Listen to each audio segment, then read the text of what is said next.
kalian merasa bahwa dunia kita saat ini terasa lebih tegang, lebih tidak pasti, dan penuh dengan konflik yang seolah tak berujung?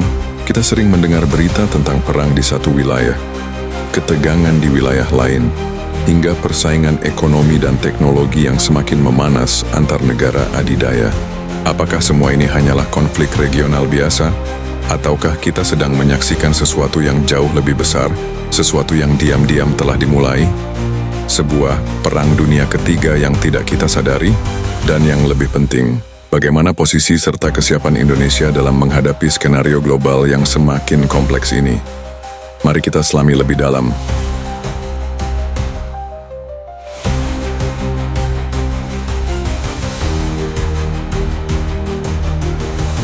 Selama ini gambaran Perang Dunia Ketiga selalu identik dengan invasi militer besar-besaran, ledakan bom nuklir, dan kehancuran massal seperti yang kita lihat di film-film fiksi ilmiah. Namun para pakar geopolitik dan analis pertahanan kini mulai menyuarakan pandangan yang berbeda. Mereka berpendapat bahwa Perang Dunia Ketiga mungkin tidak akan berbentuk konvensional, melainkan perang hibrida yang melibatkan berbagai dimensi seperti ekonomi, siber, informasi, dan tentu saja konflik bersenjata regional yang terus bergejolak. Dalam video ini kita akan membahas tanda-tanda yang mengindikasikan bahwa perang diam-diam ini mungkin sudah dimulai, serta menganalisis kesiapan Indonesia dari berbagai aspek, seperti militer, geopolitik, ekonomi, hingga sosial. Tujuan video ini dibuat bukan untuk menakut-nakuti, melainkan untuk meningkatkan kesadaran dan memahami bagaimana kita bisa berkontribusi dalam menjaga stabilitas di tengah ketidakpastian global. Mari kita mulai dengan mendefinisikan ulang apa itu Perang Dunia Ketiga di abad ke-21. Lupakan dulu gambaran tank-tank berbaris atau pesawat tempur yang saling menjatuhkan di langit Eropa.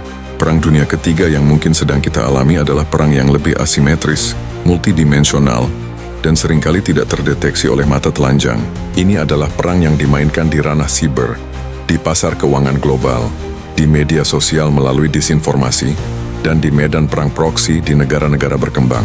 Konflik ini seringkali tidak memiliki deklarasi perang formal, tidak ada tanggal dimulainya yang jelas, dan tidak ada garis depan yang tegas. Sebaliknya, ia merayap melalui serangkaian krisis, ketegangan, dan insiden yang jika dilihat secara terpisah mungkin tampak tidak berhubungan. Namun jika kita menghubungkannya akan terlihat pola persaingan kekuatan besar yang semakin intens untuk dominasi ekonomi, teknologi, dan pengaruh geopolitik. Ini adalah perlombaan senjata baru, bukan hanya dalam hal rudal dan jet tempur, tetapi juga dalam kecerdasan buatan, teknologi kuantum, dan kendali atas jalur perdagangan vital. Beberapa peristiwa dan tren global saat ini dapat diinterpretasikan sebagai tanda-tanda awal dari Perang Dunia Ketiga yang sedang berlangsung. Contoh pertama, konflik bersenjata regional yang berlarut-larut. Konflik di Timur Tengah, khususnya ketegangan antara Israel dan Iran beserta proksinya, terus menjadi bara api yang siap meledak. Serangan balasan, dugaan sabotase, dan perlombaan senjata di kawasan ini menciptakan ketidakstabilan yang masif. Demikian pula dengan perang Rusia-Ukraina yang sudah berlangsung lama. Konflik ini bukan hanya pertarungan dua negara, tetapi juga medan pertempuran ideologi dan pengaruh antara blok barat dengan Rusia, yang melibatkan pasokan senjata, sanksi ekonomi, dan perang informasi. Contoh kedua, perang dagang dan teknologi. Persaingan antara Amerika Serikat dan Tiongkok telah meluas dari sekadar tarif menjadi pembatasan ekspor teknologi canggih, terutama di sektor semikonduktor dan kecerdasan buatan. Ini adalah upaya untuk menghambat kemajuan ekonomi dan militer lawan, yang secara efektif merupakan bentuk perang ekonomi. Negara-negara lain terpaksa memilih pihak atau menanggung dampaknya, dan contoh dari aspek lainnya seperti serangan siber dan perang informasi, serta perlombaan senjata baru yang, kalau admin bahas semuanya satu persatu bakal jadi panjang banget video ini, bos. Dampak dari perang diam-diam ini terasa di seluruh dunia, bahkan di negara-negara yang tidak terlibat langsung dalam konflik bersenjata, seperti gangguan rantai pasokan global.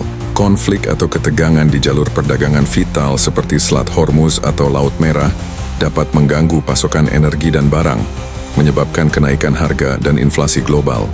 2. Ketidakpastian ekonomi. Investor menjadi ragu, investasi menurun, dan pertumbuhan ekonomi melambat karena ketidakpastian geopolitik.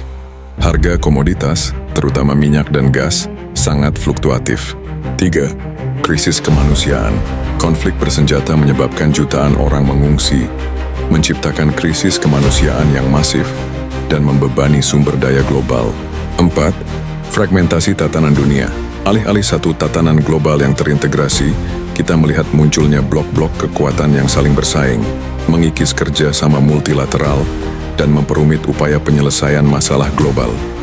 Di tengah lanskap global yang penuh gejolak ini, bagaimana kesiapan Indonesia? Dari segi militer, Indonesia terus berupaya memodernisasi alutsista dan meningkatkan kapabilitas pertahanannya. Pemerintah Indonesia melalui Kementerian Pertahanan berkomitmen untuk memperkuat TNI dengan alutsista modern, mulai dari pesawat tempur, seperti rencana pengadaan Boeing, kapal perang, hingga sistem pertahanan udara. Latihan gabungan seperti Sikatan Daya yang melibatkan Sukhoi dan F-16 menunjukkan kesiapan operasional Indonesia. TNI juga fokus pada peningkatan kualitas sumber daya manusia, termasuk pelatihan di luar negeri. Misalnya perwira TNI AL yang menyelesaikan program kapal selam di Korea Selatan dan adaptasi terhadap teknologi tempur canggih. Indonesia tidak hanya fokus pada kekuatan keras tetapi juga diplomasi pertahanan. Partisipasi dalam acara internasional seperti Parade Bastille Day di Prancis baru-baru ini menunjukkan kehadiran dan pengakuan Indonesia di kancah militer global. Kerjasama militer dengan negara lain, seperti peningkatan kerjasama intelijen dengan Filipina, juga menjadi bagian dari strategi ini. TNI juga semakin menyadari ancaman non-militer seperti siber dan perang informasi, serta kesiapan dalam menghadapi tantangan global yang lebih luas. Namun, tantangannya juga besar, bos. Anggaran pertahanan yang terbatas, kebutuhan akan transfer teknologi, dan kompleksitas pemeliharaan alutsista modern menjadi pekerjaan rumah yang harus terus diatasi. Selain aspek militer, peran Indonesia di panggung geopolitik internasional juga sangat krusial, bos. Indonesia menganut prinsip politik luar negeri bebas aktif, yang berarti tidak memihak blok manapun dan aktif dalam menciptakan perdamaian dunia. Indonesia seringkali mengambil peran sebagai mediator atau jembatan komunikasi dalam konflik regional maupun global, seperti yang diharapkan dalam meredam ketegangan Iran, Israel, dan lainnya. Indonesia aktif di berbagai forum seperti ASEAN, G20, dan PBB. Upaya untuk memperkuat kerjasama di BRICS juga menunjukkan keinginan Indonesia untuk diversifikasi kemitraan dan mengurangi ketergantungan pada satu kekuatan besar di Barat. Politik bebas aktif memungkinkan Indonesia untuk menjaga hubungan baik dengan semua pihak, yang penting untuk menjaga ketahanan nasional di tengah polarisasi global. Ini juga berarti Indonesia harus cerdas dalam menavigasi persaingan antar negara adidaya, seperti antara Amerika dan Tiongkok, tanpa terjebak dalam kepentingan salah satu pihak. Indonesia secara konsisten menyuarakan pentingnya penyelesaian konflik secara damai, menolak agresi militer, dan mendukung hukum internasional, seperti kecaman terhadap serangan militer Israel terhadap Suriah. Dampak dari perang diam-diam ini tidak hanya militer dan geopolitik, tetapi juga ekonomi dan sosial. Indonesia perlu memperkuat ketahanan ekonominya dengan diversifikasi ekspor, mengurangi ketergantungan pada pasar tunggal, dan menjaga stabilitas makroekonomi. Ketegangan geopolitik di Timur Tengah misalnya, telah berdampak pada harga minyak mentah global yang juga memengaruhi Indonesia. Mengingat potensi gangguan rantai pasokan, kemandirian pangan dan energi menjadi sangat penting. Investasi dalam sektor pertanian dan energi terbarukan adalah langkah yang strategis. Dalam perang informasi, masyarakat yang teredukasi dan bersatu adalah benteng pertahanan terkuat. Literasi digital, kemampuan membedakan informasi yang benar dan salah, serta semangat persatuan nasional sangat esensial untuk mencegah perpecahan dari dalam. Generasi muda dan inovasi teknologi akan menjadi kunci dalam menghadapi tantangan masa depan, baik dalam pengembangan teknologi pertahanan, ekonomi digital, maupun solusi sosial.